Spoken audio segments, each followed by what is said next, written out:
Alright, so I got like 30 minutes to try and get the trans cross member mounted up.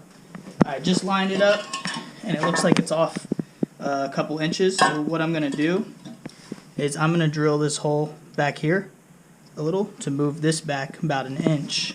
And then I'm going to drill these holes. I didn't think about it yet. I think I'm going to drill them backwards. So that way that'll move back. That'll give me about 2 inches. And then that's about it. I'm going to go right here in the center for integrity, but even then I'm messing with it.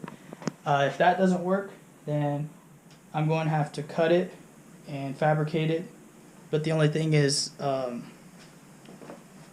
might have to make a bracket or drill into the frame for that side to bring this back even more in order to move this whole thing, because where it needs to be right now is basically in the center of the bar, but the mount plate is welded here and it's got like the L brackets on each side to make it stronger to hold the weight. So I don't want to do it right through the bar because it's hollow and it'll, from a crazy bump or something, it could dent and end up having issues down the road. So I'm going to try and do it quick way. If not, then I'm going to have to bring out the Sawzall and the welder. Right now I only got like 30 minutes, so I'm going to go ahead and do this. Okay, so I started the pilot holes.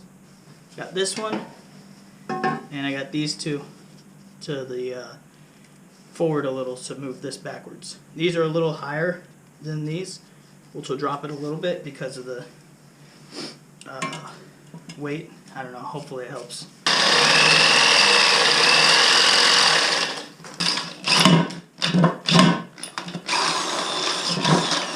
I drilled these holes here, and then I found this hole was a better spot once mounted up, and I'm actually going to be able to use the original holes there. All I'm doing now is my battery is dying, so I'm not able to cut it, but I'm cutting this mount here because this was wanting to hit the transmission oil pan, transmission fluid pan, and it was like very, very close. I don't know if it was going to hit once I got this lined in, but with vibrations and bumps, it might just tap into it every now and then, and I'm not trying to be driving down the road and then all of a sudden I lose all my transmission fluid. So I'm going to go ahead and cut that off to clearance it and then sand it down so it doesn't have any sharp edges. But that gives me time to go to the store and remember to get the cotter pins for my suspension parts. Looks like I need 4. I'm going to go ahead and get probably 10 or 20 just in case. But yeah, so what should be happening next is mounting this cross member, letting the transmission off the jack, see how the engine sits. Because right now you can see it's very close. We'll see what happens with that. But mount the wheels back on, and take it off the jack stand and push it out. Put the 240 in here.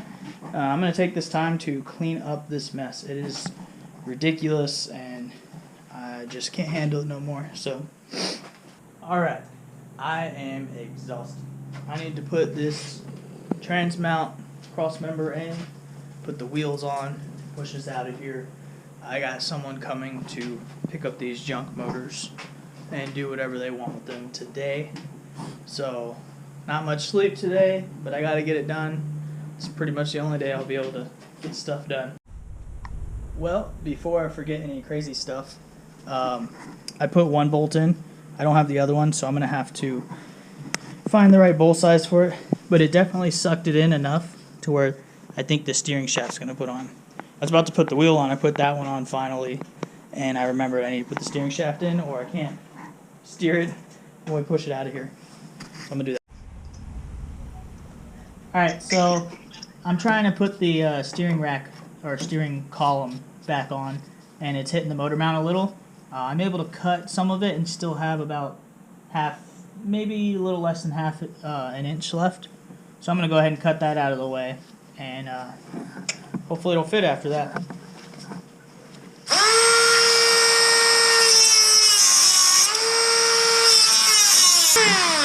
Motor's getting hot.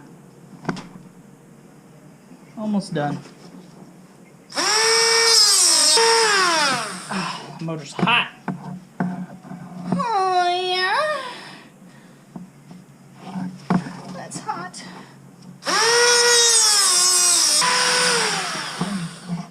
Ugh, why are you taking so long?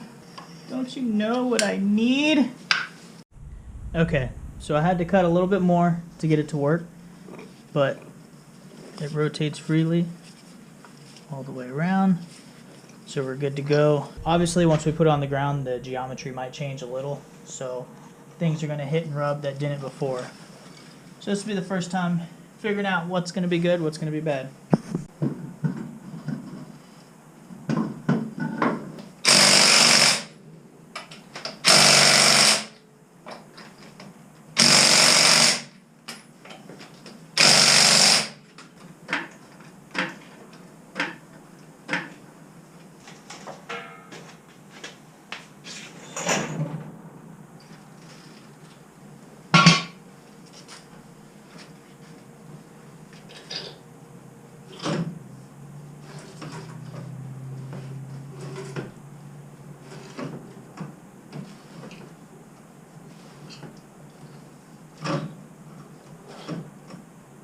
Like I said, the geometry changed, so it's nicking just a little bit. I'll be able to grind that off. But luckily I have plenty of access here. I thought I won it with the tire on, but I forgot I have the whole front end off. But yeah, we're ready to rock. Be rolling it out tomorrow. I gotta put a tarp on it because it might be raining. And a buddy's gonna come pick up the other junk. And whew, that feels good. I'm excited. Well, here we are. It is on the ground. No jack stands. This thing is gonna be sweet. Big ol' 5.7 V8 in it. I mean, look at the roof. This is the roof of the car. I'm 5'2". This thing is low. And suspension's not bad either. So it might be a little spongy. I'll have to change the spring rates probably. But at least getting it on the road, driving it, I won't mind the spongy. I know some of you guys out there like me who are not suspension gurus, and we just kind of drive the car. And no matter if it's like bumpy or spongy, as long as it's fast, we don't care. But definitely, I would like it to ride really good. I want it to have the OEM feel like my 240. At least the interior is. I gotta dial in the suspension on that as well. But super excited. Gonna have to get a tarp for this for when I put it out front, so we don't get any water in the engine. Dang gloves. But yeah, now we're gonna be able to make slow progress. You know, just come out for 30 minutes a day, or here and there, or whatever, and we'll start on the wiring and stuff. Got to get a trickle charger, charge the battery up, so that way I can figure out where my power is going to come from and wire up the new harness. I might have to put the fenders on, but I'm going to have to do the blower motor first and a couple other things before I want to put the fenders on for the ECU mounting, unless I feel like taking apart the entire dash to route the new ECU through there. I know I could have wired in this engine to the old ECU, but this one was carbureted, so I was having a lot of mixed write-ups in there. And if you were doing like a second gen S10, it'd be a lot easier because it's fuel injected and it has those signal wires. I don't know about that one.